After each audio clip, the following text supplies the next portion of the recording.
Hello everyone, good morning সবাইকে। তো আজকে আমি আপনাদের সামনে লিঙ্ক রিলেটেডই কিছু দেখাচ্ছি। তো আজকে আমি দুটো ট্রেড নিয়েছিলাম, তার কিছু আমি আপডেট দিচ্ছি। তো আজকে আমি দুটো ট্রেড নিয়েছিলাম, তার যে পজিশন, তো তার পজিশনের মধ্যে একটা স্টপ লস হয়েছে, একটা এখনও পজিশন আমার চলছে।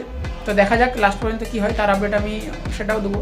তো আরেকটা অ্যানাউন্স করার ছিল, যেটি হচ্ছে আমার চ্যানেলের যখন 100 সাবস্ক্রাইবার মতো হবে, তো তখন আমি একটি গিভঅ্যাওয়ে করব, ঠিক আছে। তো 100 সাবস্ক্রাইবার হওয়ার পর আমি গিভঅ্যাওয়েটা করব বা অ্যানাউন্স করব, তখন কত কি থাকবে বা কি গিফট থাকবে বা কী গিভঅ্যাওয়ে হবে, তখন 100 সাবস্ক্রাইবার হলে আমি সেটা আপনাদের লাইভে আসবো, কারণ আমার এখনও 50 সাবস্ক্রাইবারও হয়নি যে আমি লাইভে যেতে পারবো। তো আপনারা ফলো করুন, সাপোর্ট করুন, শেয়ার করুন এবং সাবস্ক্রাইবার করুন, তাতে আমার 100 সাবস্ক্রাইবারটা তাড়াতাড়ি হয়ে যায়, তাহলে আমি লাইভে আসতে পারবো। লাইভে আসলে আপনাদের সামনে লাইভে কিছু ট্রেডিংয়ের কিছু শেয়ার করব।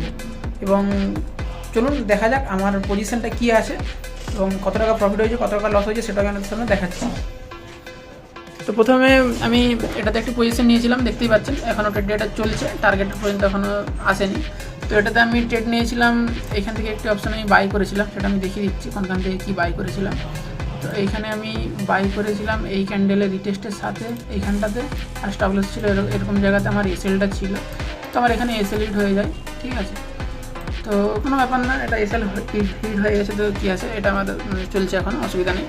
তো আমি পিএনএলটাও দেখিয়ে দিচ্ছি, আপনাদের যদি বিশ্বাস না হয়ে থাকে যে আমি কিছু মিথ্যা বা কিছু বলছি। তো দেখতে পাচ্ছেন আদানি এন্টারপ্রাইজে আমার 1000 টাকা মতো লস হয়েছে, আর এটাতে আমার এখনও পজিশান চলছে। এটা হচ্ছে ভারত পেট্রোলিয়াম, ঠিক আছে। তো আমি দেখা যাক কী হয়, এই স্টকগুলোতে এখন আমার প্রফিট লস চলছে। ইন্টারডে করেছিলাম, ইন্টারডে পজিশান নিয়েছিলাম, তো এটাতে ক্লোজ হয়ে গেছে 1000 টাকা লসে, আর এটা 230 টাকা এখনও চলছে। তো দেখা যাক কী হয়। তো আপনারা কেমন কী করছেন, ট্রেড করছেন। তো এটার ক্যাপিটাল ডিপ্লয়েড হয়েছিল আমার 40,000 অ্যাপ্রক্স, আর এটার আমার ওই 10,000 টাকা মতো, ঠিক আছে। 10,000, এটা 40,000 মতো, এটা 10,000 মতো। তো এটাতে আমি একটু বেশি কোয়ান্টিটি নিলে হতো, কারণ এটাতে আমার বেশি কোয়ান্টিটি এটাতে নেওয়া ছিল, তো তাই আমি একসাথে দুটো ট্রেড পাঞ্চ করেছিলাম, তাই আমি বেশি ওয়েটেজ নিতে পারিনি, ঠিক আছে। কারণ আমার তখন লসটা অনেক দেখালে তখন আমার সাইকোলজিটা ডিস্টার্ব হবে, খারাপ হবে। তো ওই জন্য আমি বেশি রিস্ক নিইনি এখানে।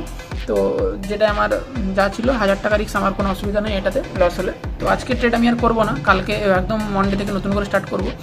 তো দেখা যাক কী হয়। আর আপনাদের যদি ভিডিওগুলো ভালো লেগে থাকে, চ্যানেলটি সাবস্ক্রাইব করবেন।